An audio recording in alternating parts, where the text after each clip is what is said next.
Bom dia. Ele já me apresentou aí, eu trabalho na Tempest, sou de Recife, e eu vou falar sobre AWS Security Mobile Application, como está o título da palestra. O primeiro slide tem só um texto motivação, que é o que me levou a querer falar sobre isso. Veio de uma experiência que eu tive em testes de aplicações mobile, numa grande empresa. Alguém aqui faz pentest ou não sabe como funciona o trabalho? Tá. A gente recebe uma aplicação e é dado um determinado tempo para você fazer testes na aplicação. Então, essa minha palestra, eu vou falar como foi essa experiência. Tá? Então, a aplicação mobile foram 2 semanas.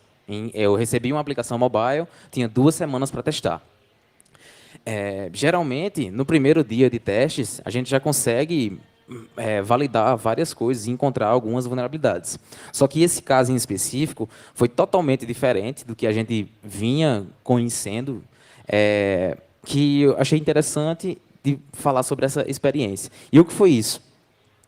Eu recebi 2 semanas e fiz esse teste, essa aplicação, e as requisições não vinham como normalmente vinham. Um dos parâmetros, num proxy, por exemplo, num burp, eu consigo ver os parâmetros. Roda o primeiro vídeo aí, por favor.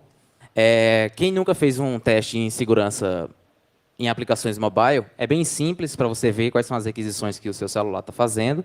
Você vai lá nas configurações de Wi-Fi e configura um proxy que é para passar pela sua máquina. Tá? Então, aí no Burp, é uma ferramenta de proxy, eu fui lá e setei um IP, que é o IP que estava na rede, e qual era a porta.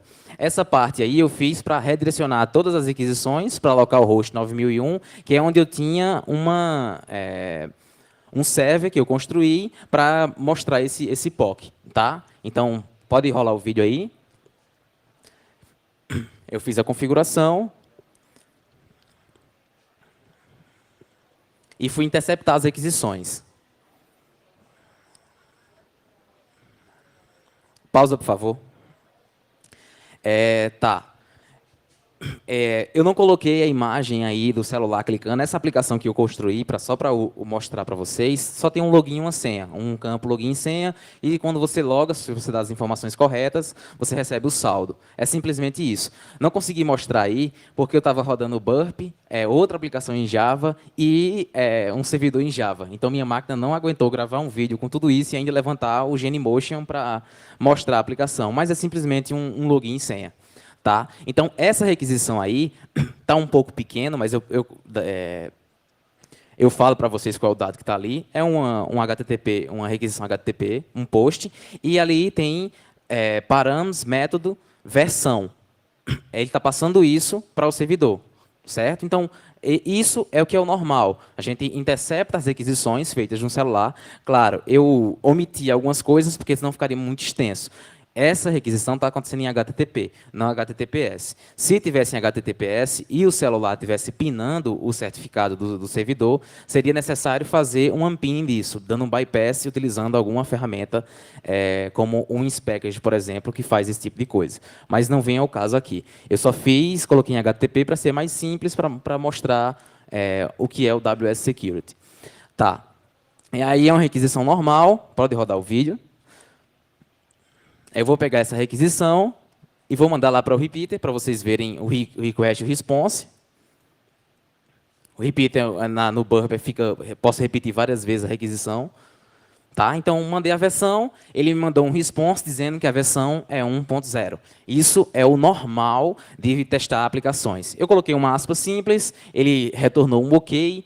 Se eu sair mudando, ele não fazia nada. Então, só para mostrar que a requisição, que isso é o normal quando se testa aplicações mobile. Tá? Agora, nesse teste, a gente começou o teste, e quando fez a primeira requisição, aconteceu isso com a gente, que eu vou mostrar agora. Pausa aí, por favor. Agora, Eu fui lá no login e senha, coloquei ASD, escrevi só para fazer a requisição, e o dado ASD não foi na requisição, foi esse dado aí, que tem o primeiro é o método, depois tem um hash, tem login, tem senha. Tá, e também está utilizando o SOAP, aí, um XML, para fazer as requisições. Os dados não estão vindo conforme eu escrevi no mobile, certo? Então, pode rolar o vídeo. Eu vou mandar para o repeater essa requisição.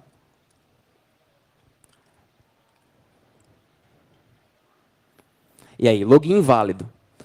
Tá, agora deixa eu ver esse dado. Vamos mudar algum valor aí, por exemplo. Apaguei um dado desse. E ele retornou uma mensagem lá, ok. Provavelmente deu erro no servidor. O que é que eu vou fazer agora? Pausa aí, por favor. Esse dado, por ter igual no final, já está com cara de ser um base 64. Já está fazendo o padding lá, colocando igual. Então, eu vou pegar essa informação e vou decodar, porque vai que ele tenha só encodado a minha informação em base 64. Então, eu vou fazer isso. Rola o vídeo, por favor.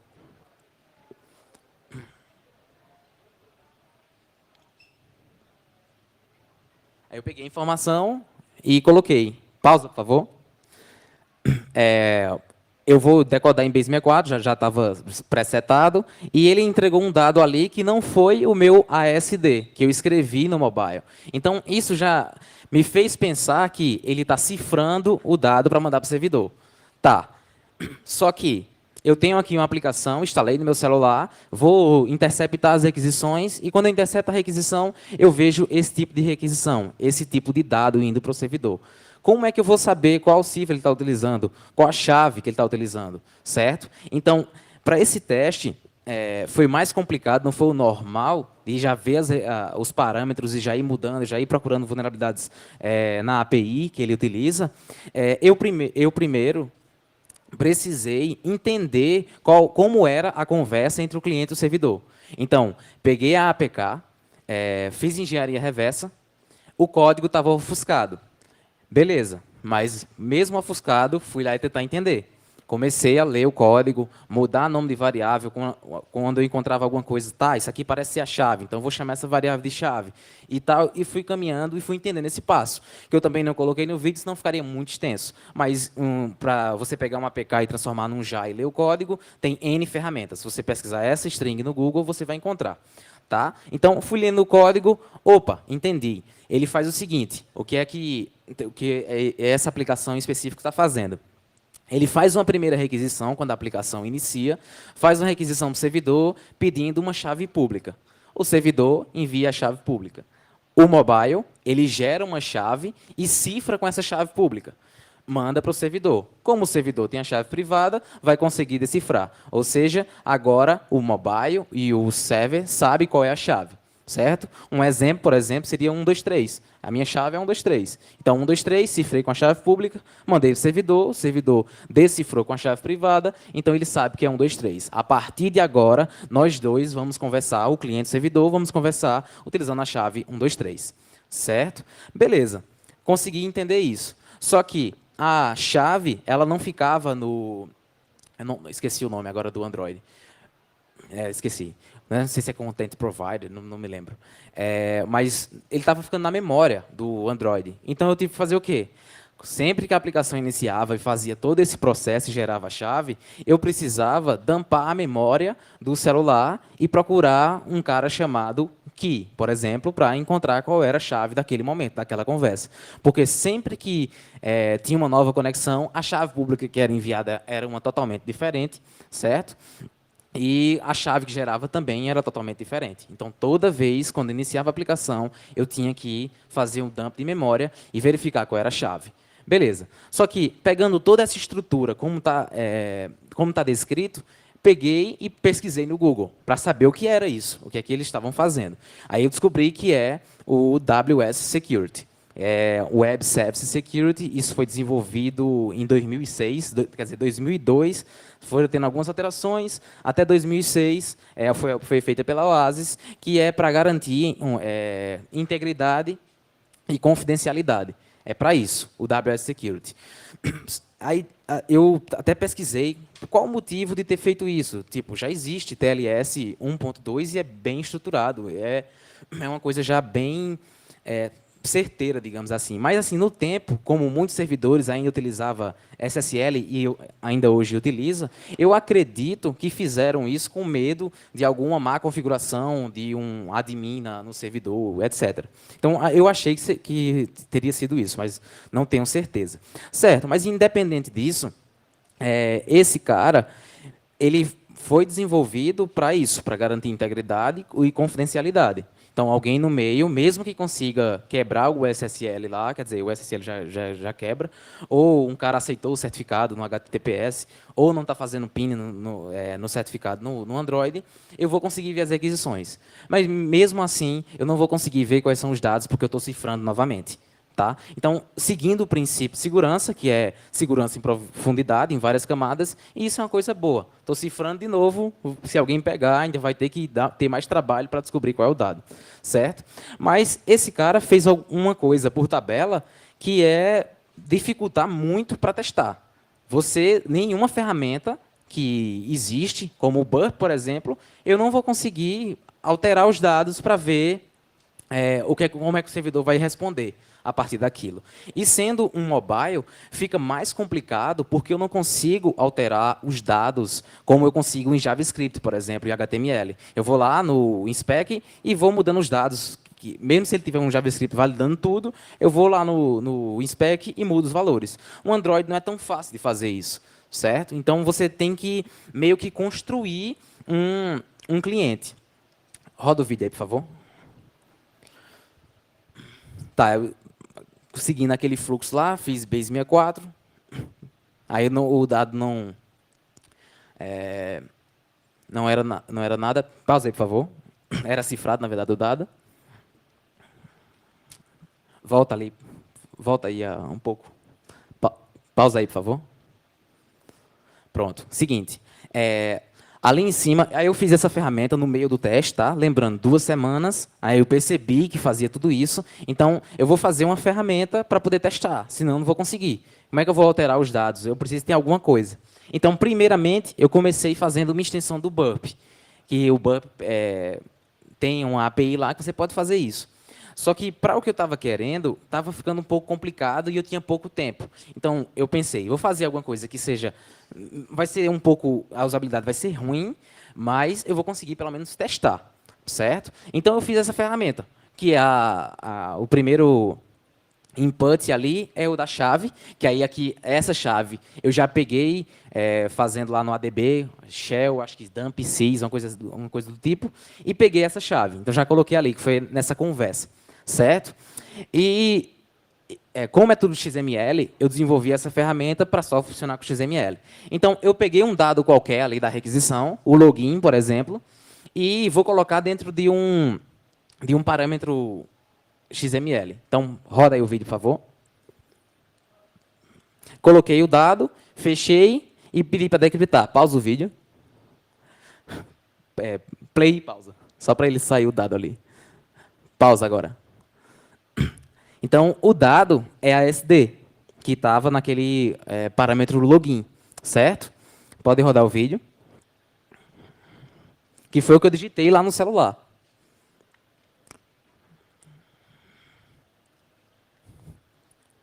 Aí agora eu pedi para encriptar, porque eu fiz a ferramenta para decriptar e encriptar, porque eu preciso mudar esse dado.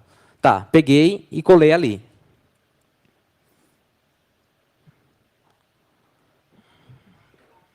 Pausa o vídeo, por favor. Erro na geração do hash.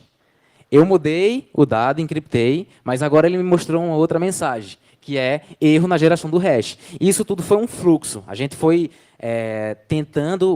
tentativa e erro, e quando conseguiu encriptar e colocar um dado, ainda percebeu esse outro problema, que é o quê? Os dados gerados pelo mobile, ele gera um hash a partir desses dados. Então, se eu mudar qualquer dado e não mudar o hash, o servidor não vai aceitar. Certo? Então, deu erro ali na questão do hash, que o hash está ali. Dá play, por favor. Acho que eu vou mostrar com o mouse. Dizendo que deu uma mensagem dando erro na geração do hash. que eu mudei esse dado login, aconteceu isso, e o hash é esse, certo? Só que, aí, no momento de tentativa e erro, percebi que tinha esse problema. O que eu fiz? Fiz com que, no momento de encriptar, gerasse um hash também. Pausa, por favor. Tá, peguei todos aqueles parâmetros ali, e onde tem method, o método é login, desse decriptado. O hash não decripta, porque vem desse mesmo jeito. O login foi decriptado JOTS, e a senha que eu tinha escrito, ASD, que eu fui no celular e escrevi ASD. Roda aí o vídeo, por favor.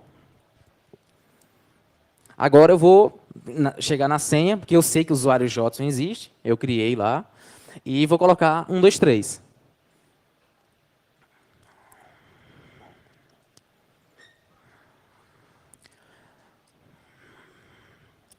Vou encriptar, o hash lá em cima mudou. Eu fiz com que a ferramenta mudasse o hash também. Gerasse o hash a partir de como ele gera.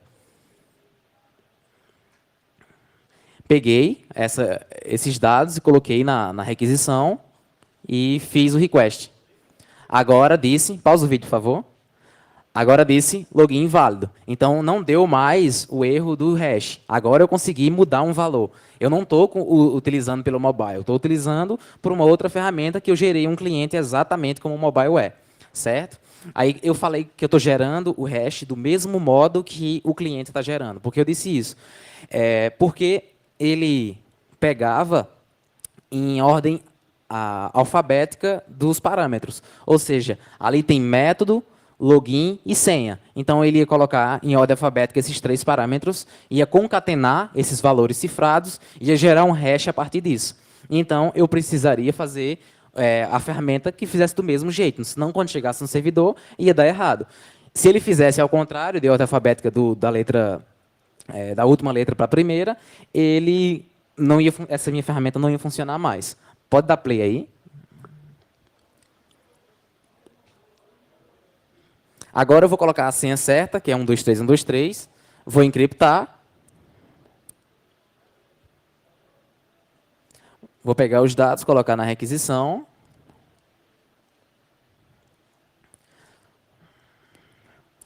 Deu um token ali para mim agora. Então, consegui logar na aplicação sem utilizar o mobile, por exemplo. Porque agora eu construí um cliente exatamente como o mobile. Certo?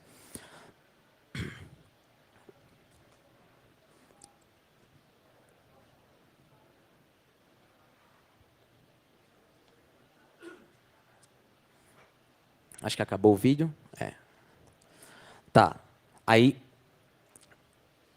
o que eu achei interessante nisso a gente estava, acho que o terceiro dia a gente já tinha construído essa ferramenta, já estava conseguindo mudar os dados e agora está funcionando. A gente já conseguiu mudar os dados e começar a testar, certo? Só que aí no meio disso a gente já foi encontrando algumas vulnerabilidades muito altas na aplicação. E a gente ia lançando sistemas. Esse projeto era dentro do cliente. Alguns projetos acontecem fora, você pela internet, e alguns projetos acontecem dentro do cliente, porque ele não quer que a aplicação dele saia naquele momento. Enfim, tem várias coisas. Então, foi dentro do cliente. Então, no momento que a gente encontrando alguma vulnerabilidade, a gente lançava, e os programadores já iam recebendo para corrigir, porque eles tinham um timeline lá bem preso e tinha que terminar rápido. Tá, aí aconteceu uma coisa engraçada que, quando a gente começou a lançar essas vulnerabilidades altas, chegaram, que era iPhone, Android e o Windows Phone. Tinha um programador para cada plataforma, veio os 3, que a gente lançou vulnerabilidade nos 3, e algumas altas. Então, eles chegaram para a gente, meio triste, e perguntaram, poxa, então, esse trabalho todo que a gente teve não adiantou de nada. Aí eu, como assim não adiantou de nada? Porque vocês conseguiram mudar os dados. Aí eu disse, não, espera aí. Vocês acham que isso que vocês fizeram vai fazer com que eu não consiga mudar um dado? Na cabeça dele era isso. Aquilo que eles estavam fazendo era para isso, era para não conseguir mudar os dados. Então, lá no servidor, ele não ia ter que se preocupar com muita coisa, porque o dado ia exatamente como o cliente estava entregando. A gente disse, veja, esse cara, AWS Security, garante integridade e confidencialidade. É o transporte. Mas o dado no cliente, eu posso mandar qualquer dado do servidor. Certo? Então, essa foi a grande questão desse projeto também, porque na cabeça dos programadores estava isso. Não foi eles que pensaram em utilizar o WS Security, foi algum arquiteto que desenvolveu e inseriu isso, certo? Na cabeça do arquiteto, deveria ou não estar com isso, dizendo, beleza, a gente vai cifrar de novo para, se alguém conseguir pegar a nossa chave privada, alguma coisa do tipo, a gente tem que ter um segundo passo aí de cifra. Então, isso pode ser na cabeça dele. Mas no programador, quando chegou para ele fazer, ele achou que era isso. Por quê? Porque quando ele foi nos seus testes, toda vez quando ele queria mudar um parâmetro, ele ia lá e criava uma variável e executava. Aí ele achava que só se eu tivesse o código para estar mudando esse dado. Certo? Roda o segundo vídeo aí, por favor.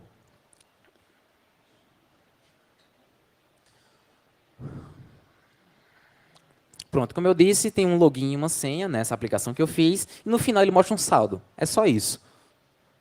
E deu muito trabalho de fazer, porque todo esse fluxo de chave, de cifrar, de decifrar, é muito complicado de programar. Aí a primeira requisição era o login, eu mandei, digitei lá o login certo, e ele mandou o segundo. Que é o segundo era para dizer o saldo. Vou pegar essa mesma requisição e vou mandar para o servidor. Tá aí, ele mandou, eu tenho um saldo aí, eu vou pegar esse dado, vou decriptar para ver qual é o saldo que esse cara tem. Aí tem ali 1000 de saldo, certo? Aí a partir da ferramenta e também para os programadores que estavam pensando errado, eu vou pegar essa requisição e veja que ali tem um campo chamado ID1. Isso é o primeiro usuário. Então eu vou colocar ID2. Vou pegar um segundo usuário para ver se eu consigo ler o saldo do segundo usuário, que seria uma escalação horizontal, uma vulnerabilidade. Então, vou pegar essa requisição e vou testar.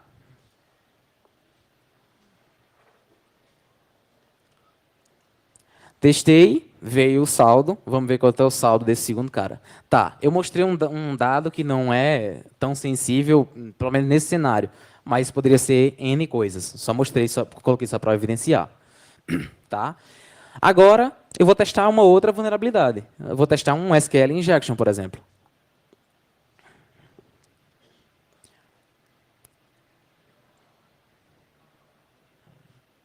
Coloquei uma aspa simples.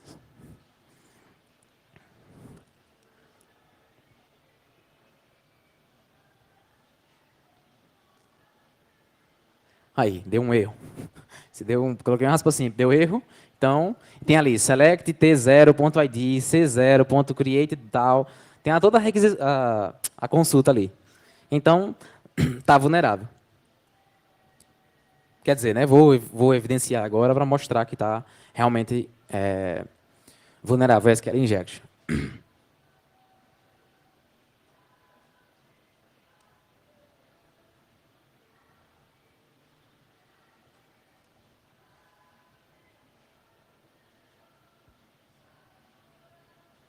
Vou colocar em end1 igual a 1 e vou encriptar.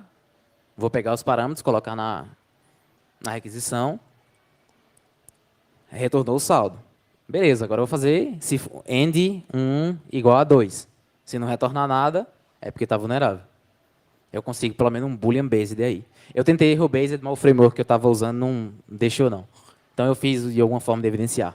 O valor ali deu null, então essa aplicação está vulnerável ao SQL injection. Aí qual é o grande problema agora?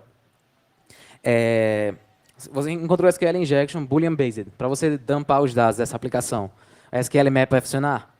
Não vai. Porque ele não vai, os parâmetros que ele mandar não vai ser entendido pelo servidor. Então eu preciso fazer um proxy para que todas as requisições do SQLMap passem por esse proxy que vai alterar esses dados, vai criar o hash lá, vai mandar para o servidor. O response ele vai decriptar e mandar para o SQLMap decifrado. Senão, o SQLMap não vai funcionar. O intruder, por exemplo, para ir ali, eu tinha uma escalação horizontal, para eu ir pegando vários IDs, vai funcionar? Não, preciso fazer uma extensão no burp ou até utilizar esse mesmo proxy aí para ficar fazendo essas alterações, certo? Então, eu falei sobre o arquiteto que pode ter pensado que era para integridade e confidencialidade, os programadores pensou que era para mudar os dados, só que aconteceu uma coisa por tabela que eu já falei, ficou complicado para testar. Isso foram 2 semanas de teste. 3, 4 dias foi para desenvolver essa ferramenta e funcionar em todos os cenários, até a gente entender como funcionava tudo. A partir disso, a gente começou a realmente testar a aplicação, mandar parâmetros e alterar para ver se encontrar algumas vulnerabilidades, certo? Aí, qual a conclusão que eu cheguei e as pessoas que participaram comigo nesse projeto chegou também? A gente tem que melhorar e entender código. Você não é programador, veio de admin, está trabalhando como pentest, aprenda a programar. Esses casos vão acontecer, certo? Isso eu acho que muita gente já deve ter lhe dito. A gente tem que melhorar como desofuscar o código, porque muita gente está ofuscando, certo? Então, a gente tem que criar ferramentas para que ajude nisso, porque esses casos vão acontecer. Eu vou dizer alguns outros casos que já aconteceram comigo. Esse projeto faz 6 meses, eu acho, esse do AWS Security. A gente tem que melhorar em programar, porque eu já tenho eu acho uns 4 anos de experiência como desenvolvedor. Os outros caras que estavam comigo sabem programar, mas nunca foram desenvolvedores para desenvolver aplicações. Então, eu desenvolvi isso comparado a eles muito rápido. Eles iam demorar muito para desenvolver. E a gente só tinha 2 semanas, certo? E entender o objetivo das coisas, certo? Aí, nesse entender o objetivo das coisas, por exemplo, o teclado virtual em banco geralmente tem. Você não digita a sua senha, você clica. Então, qual o objetivo daquilo? O programador que está fazendo, eu já cheguei para e lancei a vulnerabilidade dizendo que tinha possibilidade de força bruta automatizada. Aí ele, não, como é que você pode fazer isso? Não tem nenhum caption, o computador pode entender como é o seu cliente e fazer. Aí eu fui e fiz. Esse caso em específico, como é que ele estava fazendo? Ele sempre mandava aleatoriamente os números de 0 a 9, aí 1, 2, 3, 4, transformar tudo isso num array, pegava os 2 primeiros valores e colocava um ou outro. Aí os próximos 2 valores, um ou outro. E a partir disso, ele cifrava lá com o valor que sempre estava no client. Então, eu posso fazer uma aplicaçãozinha, um código, um script que faça essa mesma coisa. Até eu, geralmente, quando encontro isso, eu utilizo Node.js, porque eu não preciso nem programar. Eu pego o código JavaScript dele, colo no Node.js, faço umas pequenas alterações, coloco um for para fazer automatização e boto uma word list e pronto, já consigo fazer força bruta naquele teclado, certo? Então, é importante entender o objetivo das coisas. Um projeto que eu estava há 1 semana atrás, ou seja, sexta passada, finalizei ele, foi muito mais complicado do que esse para testar. E também 2 semanas de teste para essa aplicação. Ela não era mobile, era web, e a aplicação, ou seja, é um JavaScript, ele não tinha get, o único get que tinha era no barra. O resto da aplicação fazia requisições post. Tinha lá para eu ver um cliente, a edição do cliente. Eu não conseguia pegar aquela URL e mandar para alguém chegar naquela página. Eu tinha que mandar para alguém, o ID do cara é esse. Então, pesquisa aí e encontra esse cara. Não tem isso na aplicação. E tem outra coisa também que eles fizeram que é difícil, acho que ficou muito pesado a aplicação, o JavaScript era gigantesco, tinha 100 mil, 200 mil linhas, e ele fazia o quê? Ele criava uma transação para as pesquisas que você estava fazendo. Por exemplo, eu vou buscar agora todos os clientes, ele me entrega 10 clientes, coloca lá os 10 clientes. Eu clico no primeiro cliente, ele faz uma requisição post, mandando o ID, não do cliente, que geralmente é o que acontece, ele manda o ID do cliente. Nesse caso, ele mandava o ID da linha. Se eu cliquei na primeira, então ele passava o valor 1, certo? Ou seja, desse modo, eu não consigo nem tentar uma escalação horizontal, porque ele está passando pela linha que foi pesquisada, certo? Depois disso, feita a requisição, ele vai para um segundo post, que no response traz alguns dados. 0, e na verdade ele nem usava JSON, ele usava acento agudo para separar os dados, certo? No response era acento agudo. Então, para você extrair dados dali também ficou um pouco complicado, porque provavelmente lá do lado do cliente ele deveria ter já bem definido os lugares que ia estar os dados. E Tá, pegou a primeira linha, ele mandou esses dados, 1, 2, tal, e no cliente ele fazia alguns cálculos que era a próxima requisição. Ele tinha outra requisição que pegava novos dados e gerava uma nova URL e finalmente me entregava o dado do cliente. Então, era uns 4 posts para ele entregar o dado do cliente. Eu pegava o último post e tentava repeti-lo. Não entregava mais o dado do cliente. Eu peguei o penúltimo e o último, executei. Ele não entregava o dado do cliente. Peguei o terceiro, o antepenúltimo, penúltimo e o último, ele também não entregou. Fiz todo o fluxo, não funcionou. Aí fui entender o que é que estava acontecendo, o que é que o JavaScript estava fazendo. O que é que ele fazia? Na primeira requisição, gerava um cálculo, então a URL era baseada no que vinha nesse primeiro response. A próxima URL também. Então, o meu burp não ia funcionar para eu fazer um repeater, por exemplo. Eu precisaria criar uma extensão que fizesse a mesma coisa que o cliente estava fazendo para que, finalmente, eu conseguisse reproduzir algumas coisas. Certo? Então, isso foi bem complicado de fazer, principalmente em 2 semanas, e também por ser 100.000 a 200.000 linhas de código em JavaScript e ofuscado. Então, dá bastante trabalho para testar coisas do tipo. Certo? Então, entender o objetivo das coisas é uma coisa também que você, se é programador, deve se perguntar por que eu estou fazendo isso. Ou se um cliente, se você é pentest, ele está fazendo, ele pode estar achando que isso funciona para alguma outra coisa e não é. Tá? Então, eu acho que é isso. Bom, se eventualmente alguém tiver dúvida, pode contatar o Jodson, ele vai estar por aí. Uma salva de palmas para ele. Obrigado.